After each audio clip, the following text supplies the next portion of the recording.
बिस्मिल्लाहिर्रहमानिर्रहीम। नाज़रीन, मैं हूं जावेद बलोच और उम्मीद है आप लोग खैरियत से होंगे। आज तहरीक इंसाफ से मुतल्लिक एक बड़ा अहम फ़ैसला आया है और पेशावर हाई कोर्ट ने जो हुक्म इम्तनाई जारी किया था बल्ले का निशान वापस करने के हवाले से, वो आज जो है वो ख़त्म कर दिया है और अब दोबारा तहरीक इंसाफ से बल्ले का निशान छिन गया है। DB जो है वो 9 तारीख को दोबारा समाअत करेगा, लेकिन ये बल्ले का निशान रहता है नहीं रहता, इसका फ़ैसला जो है वो 9 तारीख को यानी कि 9 दिसंबर को या इसके बाद समाअत के जो है वो सामने आएगा। लेकिन फिल वक्त सूरत हाल ये है कि तहरीक इंसाफ के इंट्रा पार्टी इलेक्शन से मुतल्लिक इलेक्शन कमीशन का जो फैसला था 22 दिसंबर का, उसे बहाल किया गया है और उसके बहाल होने से जो बल्ले का निशान है तहरीक इंसाफ से वो दोबारा वापस ले लिया गया है। इसके साथ साथ हम बात करेंगे कि सुप्रीम कोर्ट ऑफ पाकिस्तान में तहरीक इंसाफ ने लेवल प्लेइंग फील्ड से मुतल्लिक एक पटिशन दायर की थी और उसमें इलेक्शन कमीशन को और बाकी इदारों को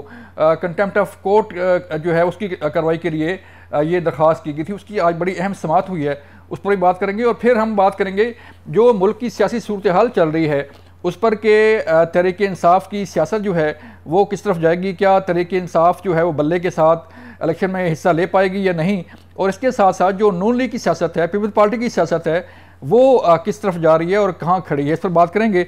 सबसे पहले हम जा रहे हैं अपने मेहमान आबिद ज़ुबैरी साहब के पास, उनसे बात करेंगे। माहिर कानून हैं आबिद साहब, वेलकम टू शो। सर बताइएगा, जो आज फैसला हुआ है पेशावर हाई कोर्ट का, पहले तो मुझे जो सिंगल बेंच का फैसला था जिसने हुक्म इम्तनाई जारी किया था, उसके ज़रा मेरिट पर सर मुझे थोड़ा सा गाइड कीजिएगा पब्लिक को कि जो मेरिट थे जिस पर फैसला हुआ था वो आया दुरुस्त था। हाँ, बिस्मिल्लाहिर्रहमानिर्रहीम। बहुत शुक्रिया मुझे अपने प्रोग्राम पे बुलाने का आपका, जावेद बलोच साहब। देखिए, वो जो फैसला पेशावर हाई कोर्ट के पहले फैसला जो था, जो आज रिकॉल किया है उन्होंने इंटरिम ऑर्डर, वो देखिए इंटरिम ऑर्डर था, वो अभी कोई मेरिट्स पे नहीं होता फैसला इंटरिम ऑर्डर। वो कोर्ट प्राइमा फाश आदमी पार्टी आती है, वो आर्ग्यू करती है इनको। देखिए, हुक्म इम्तनाई जो दिया जाता है वो एक पार्टी को सुन के देता है, कोर्ट के ऊपर होता है उस पर नोटिस करे या बगैर नोटिस के स्टे दे दे। ये नॉर्मल प्रैक्टिस है कोर्ट्स की सर।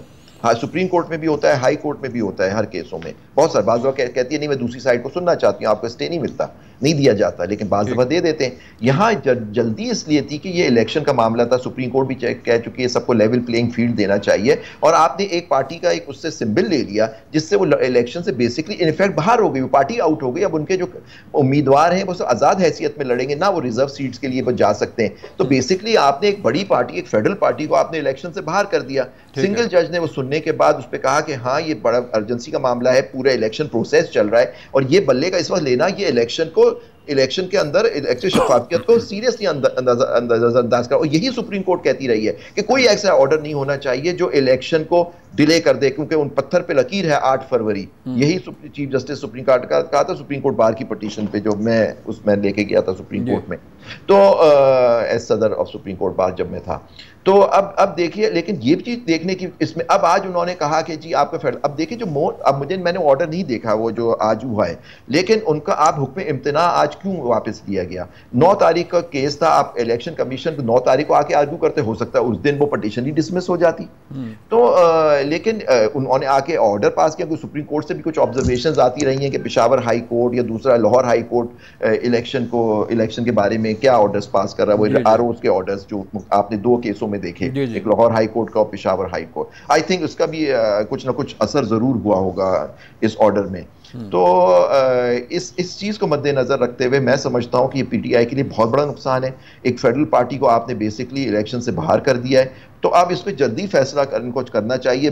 और आज बेहतर ये ऐसा ये होता कि पार्टी, अगर उन्होंने रिव्यू दिया था, आज डिवीजन बेंच चीफ जस्टिस से रिक्वेस्ट की जाती, 2 जजों को बुला के डिवीजन बेंच कॉन्स्टिट्यूट कर दी जाती ताकि केस का पूरा फैसला हो जाए।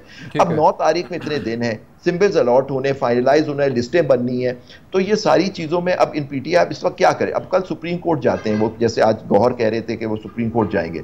अगर वो सुप्रीम कोर्ट जाए, सुप्रीम कोर्ट मुड़ के कहती है कि 9 तारीख को आपका केस लगा, पहले हाई कोर्ट से फैसला करा के आए, अब हमारे पास क्यों आ गए सीधा? और फिर अगर सुप्रीम कोर्ट को इसमें हतमी फैसला कर देती है कि जी इलेक्शन कमीशन का ऑर्डर सही है, तो आप बिल्कुल ही फारिग हो गए इलेक्शन से। आपकी फिर तो आपके पास कोई रेमेडी नहीं है सुप्रीम कोर्ट के बाद। आखिरी फोरम है सर। जी आखिरी फोरम है। हाँ, अनलेस कोई डायरेक्ट पटिशन आपकी होती तो उसमें तो अपील का हक मिल गया है प्रैक्टिस एंड प्रोसीजर में। तो लेकिन अब ये इश्यूज हैं, अब इनके लिए बड़े मुश्किलात हैं। तो अगर ये सुप्रीम कोर्ट जाते हैं, हो सकता है सुप्रीम कोर्ट कहे कि जी आप हाई कोर्ट से फैसला, हो सकता है सुप्रीम कोर्ट हाई कोर्ट को से कहे कि जी आप जल्दी इस केस का फैसला कर दें, लेकिन कोर्ट डायरेक्ट इस तरह से नहीं करती हाई कोर्ट को। तो इनको चाहिए कि जल्दी से वहां एप्लीकेशन दें पेशावर हाई कोर्ट में भी कि बेंच कॉन्स्टिट्यूट की जाए। छुट्टियां चल रही हैं हमारे यहाँ, अभी वेकेशन छुट्टियां हाई कोर्ट में, अर्ली हियरिंग के लिए दे दें। अली उनसे कहें कि जी आप इसको वेकेशन में जजेस को बिठा के इस केस का फैसला कराएं, क्योंकि एक एक दिन काउंट कर रहा है, 30-35 दिन रह गए इलेक्शन में। तो मैं समझता हूं कि ये, लेकिन सुप्रीम कोर्ट अगर जाना है उनको जरूर जाएं। जी तो अवैध साहब मुझे ये बताइएगा कि अगर ये सूरत बरकरार रहती है, 9 तारीख के बाद भी सूरत ऐसी रहती है कि बल्ले का निशान नहीं मिलता, तो जो कैंडिडेट मैदान में उतरे हैं जिन्होंने कागजात नामजदगी जमा करवाए हैं तहरीक इंसाफ के, उनका स्टेटस क्या होगा? वो इंडिपेंडेंट इलेक्शन लड़ेंगे, उनके पास बल्ले का निशान नहीं होगा, उनको मुख्तलिफ जो है सिंबल अलाट होंगे? जी उनको मुख्तलिफ सिंबल अलॉट होंगे, वो इलेक्शन बल्ले का निशान नहीं होगा, वो पार्टी इलेक्शन नहीं होंगे, तो वो इंडिपेंडेंट हो जाएंगे। आप देखिए सबसे बड़ा नुकसान बिसाइड्स उनके, देखें लोग हमारे यहाँ निशानों पे ठप्पे लगाते हैं, निशान देख के बाद कैंडिडेट को जानते भी नहीं। तो ये जनरल इलेक्शन है, ये कोई छोटा इलेक्शन नहीं है। लोग एग्जाम्पल दे रहे हैं कि जी नून लीग से भी सेनेट के इलेक्शन ले लिया, कहते वो सेनेट का होता है, उसमें चंद मेंबरान होते हैं, वो जानते हैं वो किस पार्टी में हो। वो भी गलत हुआ था, लेकिन अगर वो two wrongs don't make a right. लेकिन इलेक्शन कमीशन ने इंट्रा पार्टी इंटर पार्टी एक पार्टी को अपना एक सर्टिफिकेट देना होता है। सेक्शन 209 में 208 में लिखा हुआ है कि जी आप 208 209 में कि आपको इलेक्शन कराने अपने आइन के मुताबिक कराने, और जब इलेक्शन हो जाए तो पार्टी वो सर्टिफिकेट देते हैं इलेक्शन के, जी हमने अपने आइन के मुताबिक इलेक्शन करा लिए। जब वो इलेक्शन कराते वो सर्टिफिकेट विद इन 7 दिन के अंदर वो अपनी वेबसाइट पर लगाने के मजाज हैं इलेक्शन कमीशन ऑफ पाकिस्तान।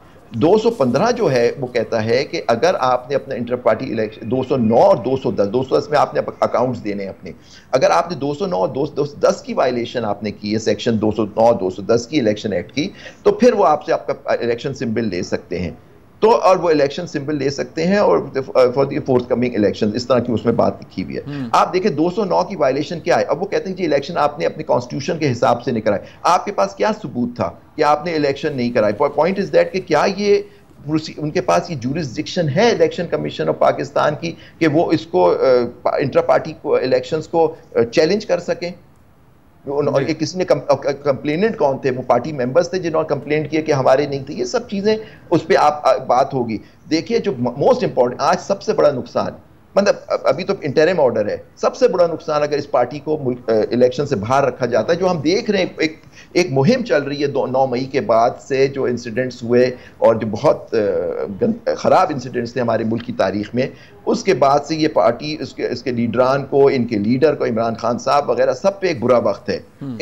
आप देखिए कि इनको अगर आप लोगों को इस तरह, लेकिन मैं कहता हूं कि आप आज अगर इनको पार्टी की हैसियत से इलेक्शन नहीं लड़ने दिया गया आज, तो आप सबसे बड़ा नुकसान इस मुल्क का होगा, इस मुल्क की डेमोक्रेसी का होगा। हम इसके मुतहम्मिल नहीं हो सकते। तो जो ये सबको ये सोचना चाहिए कि फ्री एंड फेयर इलेक्शन हो ही नहीं सकते एक बड़ी फेडरल पार्टी के बगैर, जो अभी अपने लीडरों से वैसे भी फारिग है। आबिद साहब मुझे ये बताइएगा कि जो इंडिपेंडेंट लोग इलेक्शन लड़ेंगे तो तहरीक इंसाफ तो जो बीइंग पार्टी तो बरकरार रहेगी ना, सिर्फ उनको सिंबल जो है वो मुख्तलिफ अलाट हो जाएंगे? नहीं, वो हो जाएंगे। पार्टी अब देखिए वो भी पार्टी वो पेपरों पे होगी, लेकिन उनके पास इलेक्शन सिंबल नहीं होगा। लेकिन देखिए वो उस पर डिसोल्यूशन की तरफ भी जा सकते हैं। देखिए अब मैक्सिमम क्या होता, अगर इलेक्शन कमीशन फेयर होता है इस चीज में, तो वो हो सकते हैं वो कहते हैं कि जी आपने आपने ये गलतियां की हैं, आप अपने सर ऑप्शन क्या है तहरीक इंसाफ के पास?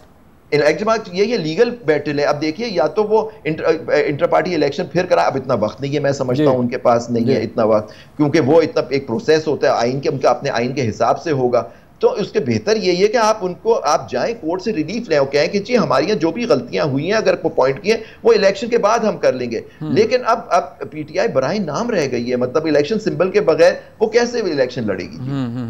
वो लड़ ही नहीं सकती। जी जी बहुत शुक्रिया आबिद साहब। मुझे एक ब्रेक के लिए कहा जा रहा है, मिलते हैं ब्रेक के बाद। लेकिन ये बड़ी अहम बात है कि तहरीक इंसाफ से बल्ले का निशान छिन जाने के बाद उसकी पोजीशन क्या है। हमने ये भी आबिद साहब से डिस्कस किया कि तहरीक इंसाफ के बाद तहरीक इंसाफ के पास जो है वो ऑप्शन अब क्या रह जाती है।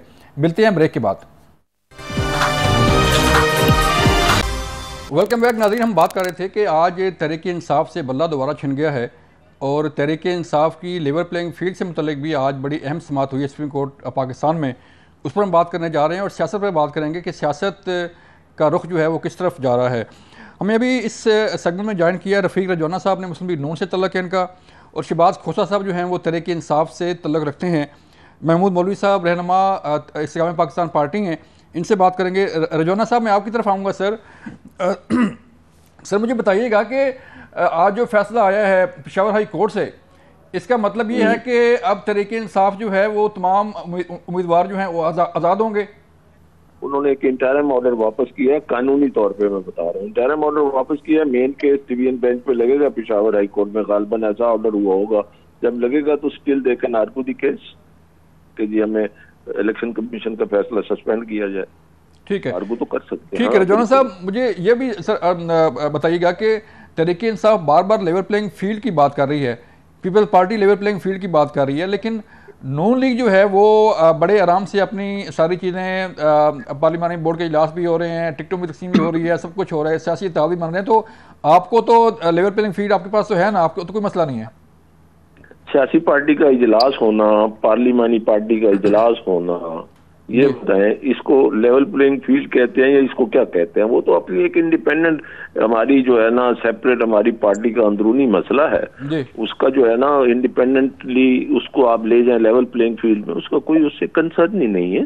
सबके लिए लेवल प्लेइंग फील्ड होना चाहिए, क्यों नहीं होना चाहिए? इलेक्शन है, मुल्क के लिए इलेक्शन है, मुल्क की बेहतरी के लिए इलेक्शन है, इकोनॉमी की स्टेबिलिटी के लिए, पॉलिटिकल स्टेबिलिटी के लिए, तो लेवल प्लेइंग फील्ड होना चाहिए। मगर हमारी तरफ पता नहीं तोपों का रुख क्यों है। बहरहाल मैं तो इसको समझने से कासिर हूँ।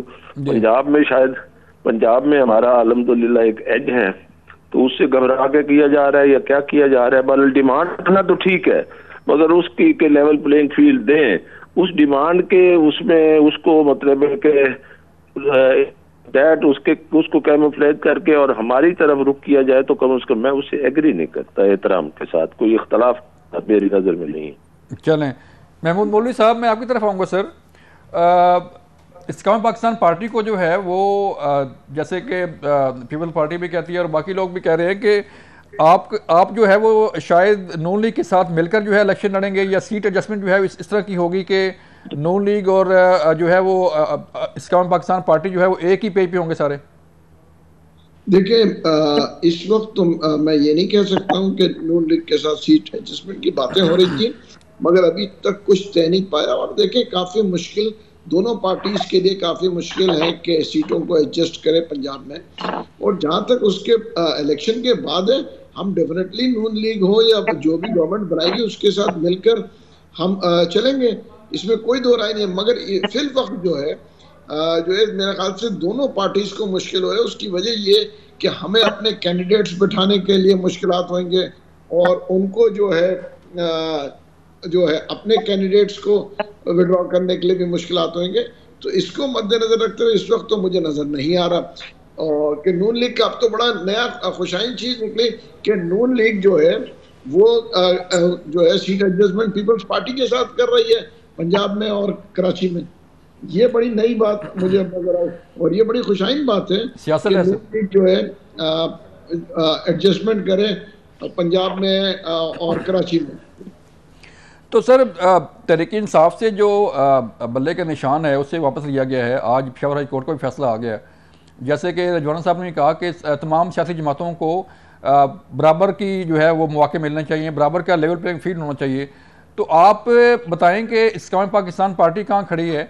तहरीक-ए-इंसाफ से या किसी भी जमात से कोई उसका निशान जो है वो छिन जाना, तो उसका इंतखाबात पे क्या असर पड़ता है? सर देखिए इंतखाबात पे तो काफ़ी बुरा असर पड़ेगा।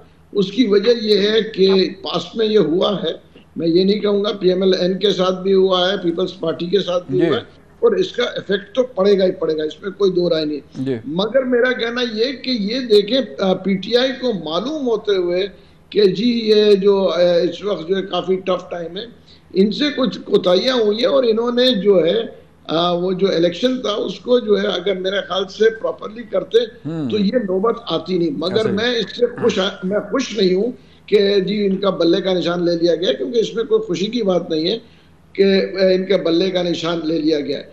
क्योंकि पॉलिटिकली जो है मैं ये कहूंगा कि हर एक का हक है इलेक्शन लड़ना, मगर अभी उसकी वजह ये कि अब ये कहना कि जी इलेक्शन कमीशन ने क्योंकि ले लिया है, उन्होंने 215 के तहत उनके पास पावर्स है, उन्होंने 5 रुकनी बेंच ने फैसला किया, तो हम इसके खिलाफ भी नहीं बोल सकते।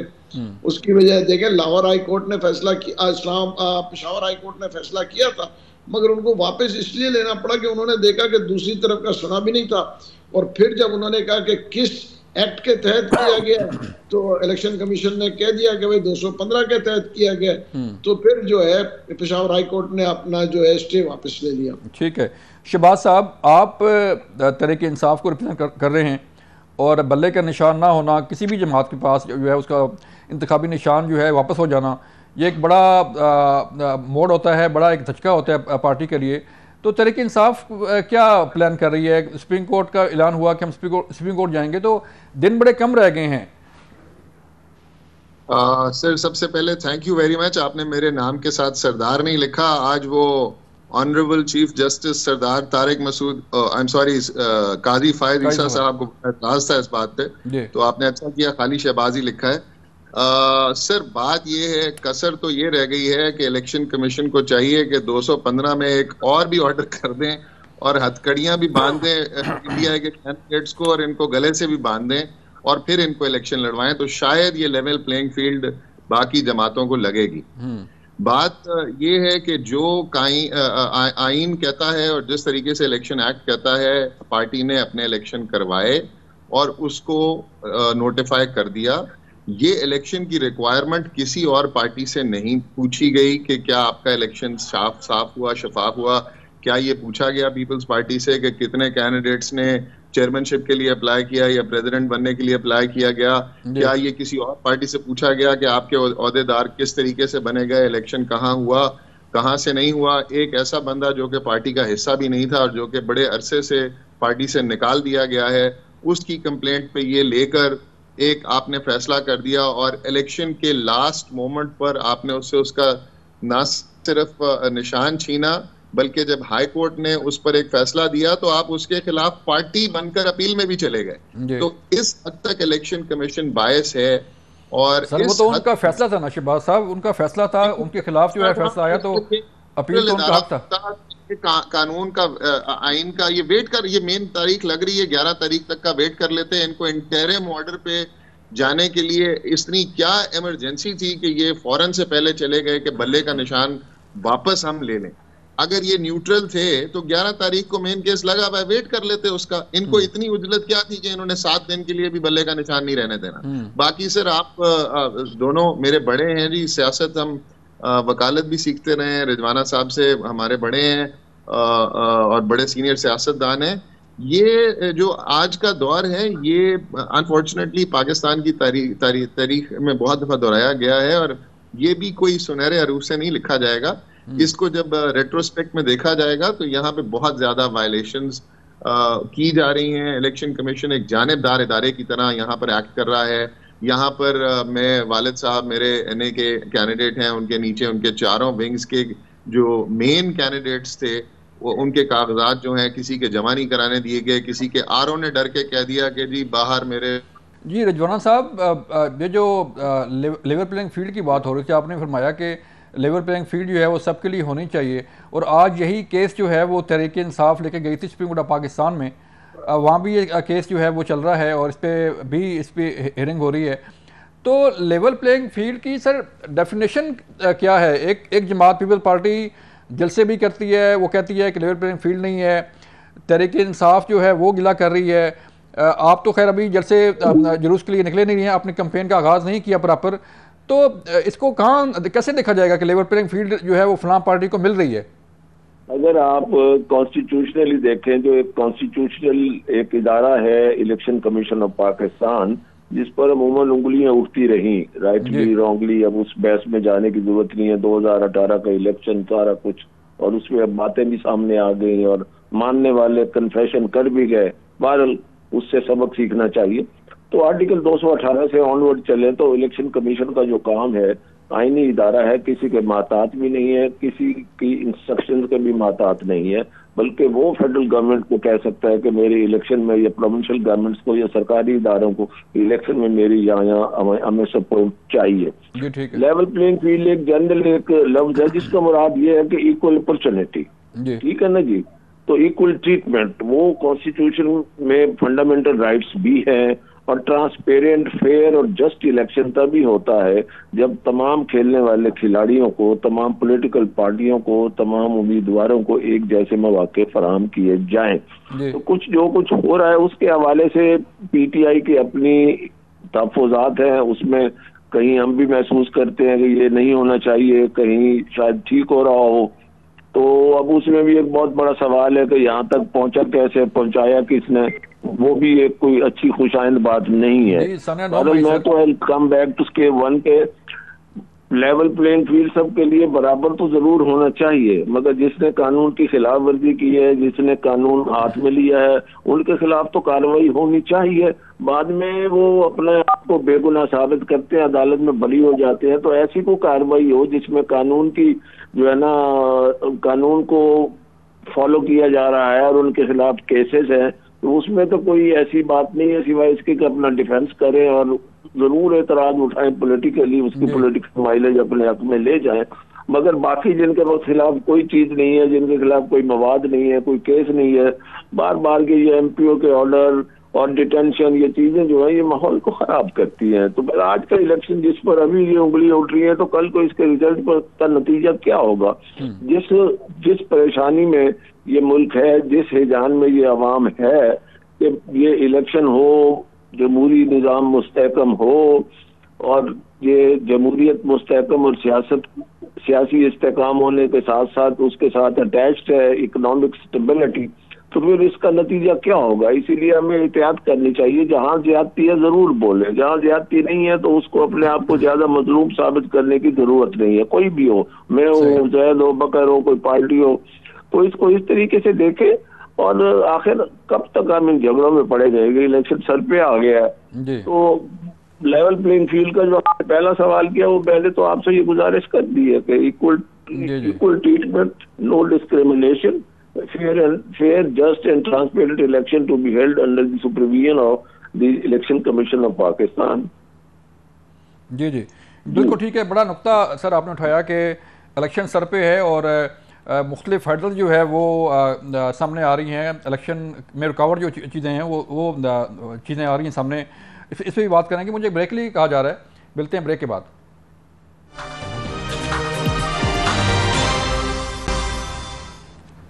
वेलकम बैक नाज़रीन। हम बात कर रहे थे कि इलेक्शन सर पे हैं और इलेक्शन कैंपेन जो है वो कहीं नज़र नहीं आ रही। जाहिर बात है अभी पार्टियां जो हैं वो टिकटें तकसीम कर रही हैं, लेकिन मुख्तलिफ जो है हर्डल्स सामने आ रही हैं। इसका जिक्र सुप्रीम कोर्ट ऑफ पाकिस्तान में भी किया गया। शहबाज साहब, मैं आपकी तरफ आऊँगा सर। एक तो सर मुझे बताइएगा कि जो आज का फैसला आया है पेशावर हाई कोर्ट का, उसके बाद ऑप्शन क्या रह जाती है तहरीक इंसाफ के पास के? एक तो गौर साहब ने कहा कि हम सुप्रीम कोर्ट जा रहे हैं, तो सुप्रीम कोर्ट लास्ट फोरम है, आखिरी जगह है जहां से आपको कोई रिलीफ मिल सकता है या नहीं मिल सकता। तो क्या ऑप्शन क्या है माइंड में सर?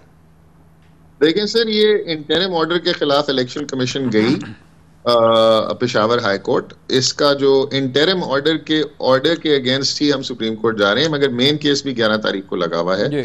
इसलिए अभी कुछ मराहिल हैं कि ये दुरुस्त सिम्त में जा सकता है पीटीआई के लिए। अगर ये ऐसा ना भी हुआ तो भी बैकअप स्ट्रैटेजीज मौजूद हैं जो मैं अनफॉर्चुनेटली आपको डिस्क्लोज नहीं कर सकता, तो उन पे चला जाएगा। इलेक्शन तो पीटीआई बहरहाल हर सूरत लड़ेगी और भरपूर तरीके से, जितनी उनको बाइकआउट नहीं होगा उस तरीके से उस स्पेस में जरूर लड़ेगी। बाइकआउट नहीं कर रहे? जी बिल्कुल नहीं करेगी, बाइकआउट नहीं कर। तो एक और सर चीज़ जो सामने अभी रिजवाना साहब ने उस तरफ इशारा किया कि इलेक्शन सर पे आ गए हैं, लेकिन कभी कोई फैसला पेशावर हाई कोर्ट का, लाहौर हाई कोर्ट का या कोई और हर्डल जो है वो सामने आ रही है, तो फिर इन तमाम रुकावटों में इस कन्फ्यूजन में जो है इलेक्शन फिर कैसा रहेगा ये? मैंने जैसे आपको पहले बताया कि जब तारीख लिखी जाएगी तो इस अदवार को कोई सुनहरी हरूफ से नहीं याद करेगा, इनको एक डार्क फेज के तौर पे ही याद किया जाएगा। लेवल प्लेइंग फील्ड का मुआवजा तो आप यहीं से लगा लें कि आज हमारी जो पिटिशन सुप्रीम कोर्ट में थी उसमें हमने 600 से ऊपर कागजात नामजदगी जो कि रिजेक्ट हुए या जिन पे ऑर्डर नहीं आया वो लगाए, जबकि अगर आप दूसरी तरफ देखें तो मुस्लिम लीग नून का एक कागज भी किसी कैंडिडेट का नहीं रिजेक्ट किया इलेक्शन कमीशन ने। पीपल्स पार्टी के इसी तरह कुछ ऑब्जेक्शन थे जो कि दोबारा उन्होंने फौरन रिमूव करके उनके एक्सेप्ट कर लिए।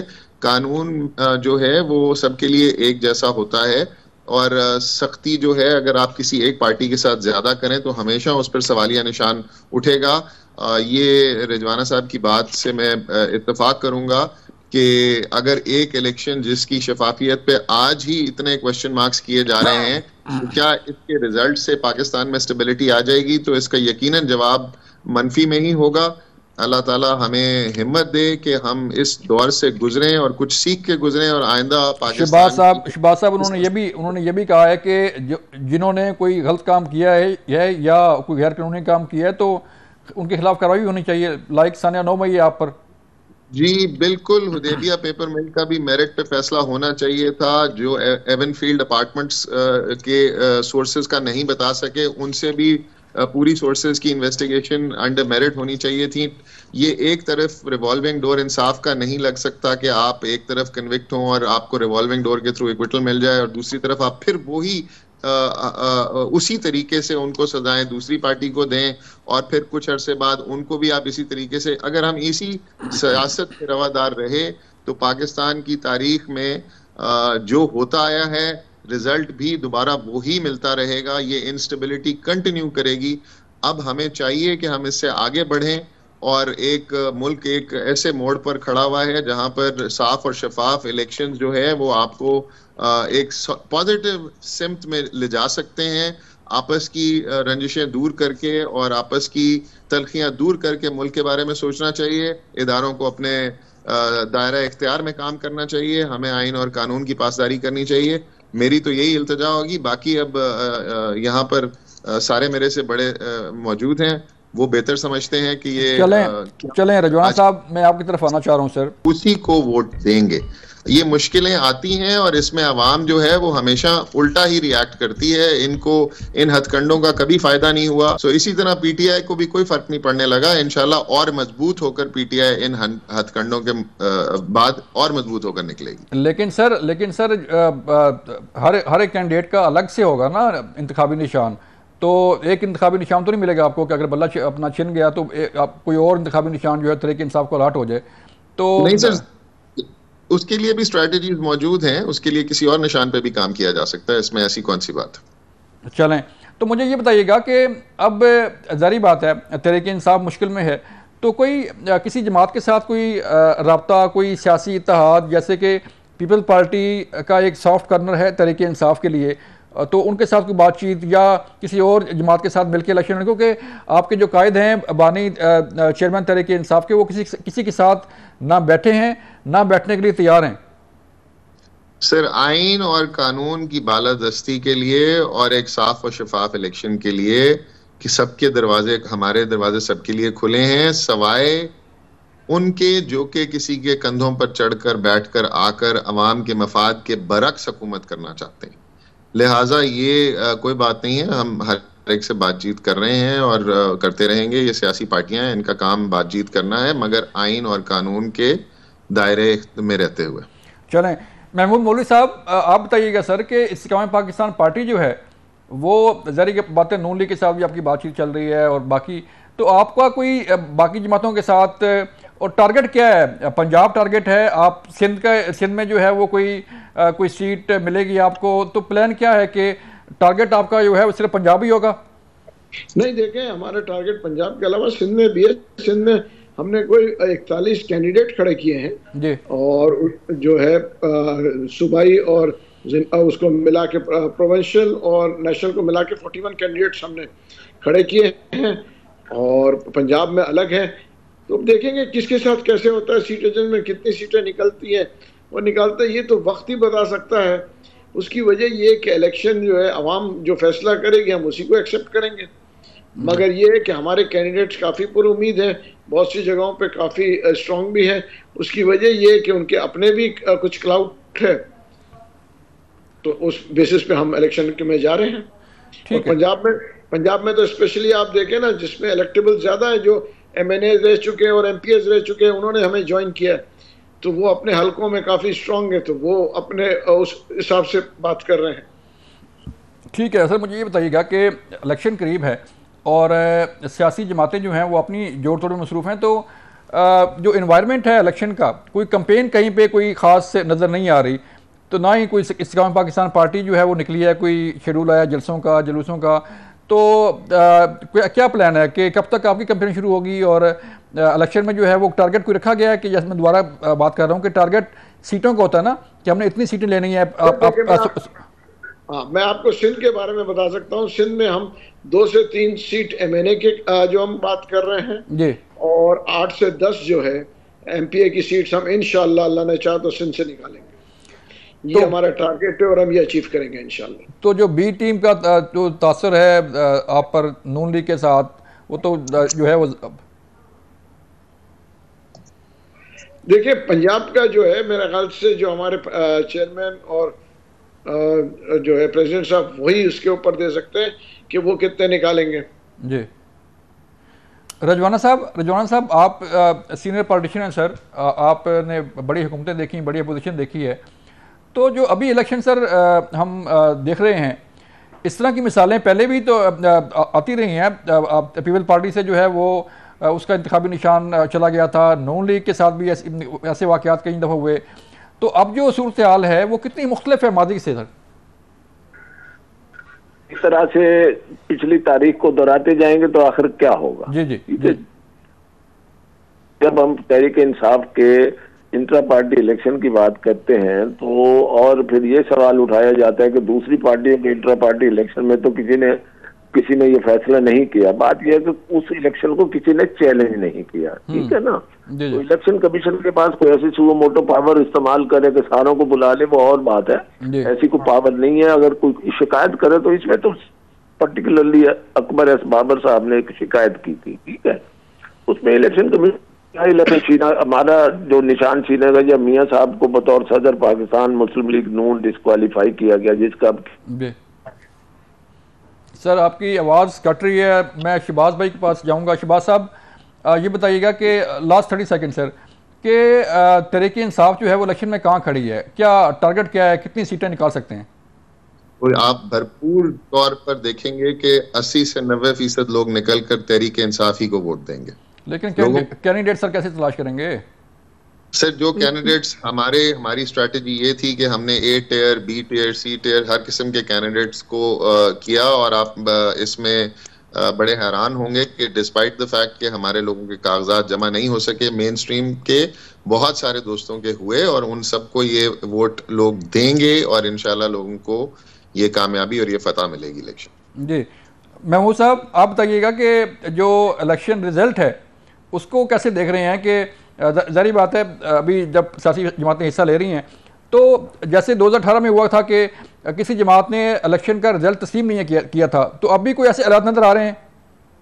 देखिए, ये हमारे मुल्क की भी बदकिस्मती होगी और पॉलिटिक्स की भी बदकिस्मती है कि जब लोग हारते हैं तो वो एक्सेप्ट नहीं करते, और अगर इस इलेक्शन को भी लोग एक्सेप्ट नहीं करेंगे और जो है वायलेंस के ऊपर या रोड सड़कों पे आने की शुरू करेंगे तो वो इकोनॉमी को इफेक्ट करेगा, और अगर इकोनॉमी को इफेक्ट करेगा तो मेरे ख्याल से फिर जो है कानून अपना रास्ता लेगी। चलें, थैंक यू शहबाज खोसा साहब ने हमें वक्त दिया, रफ़ीक रजाना साहब ने हमें टाइम दिया, मौलवी साहब हमारे साथ थे। बात सिर्फ इतनी सी है कि इलेक्शन सर पे हैं और तमाम सियासी जमातें जो हैं वो चाह रही हैं कि मिल के कोई पाकिस्तान के लिए काम किया जाए। हमने डिस्कस किया मुख्तलिफ इशूज़ पे। ये था आज का प्रोग्राम, अपना ख्याल रखिएगा, अल्लाह हाफिज़।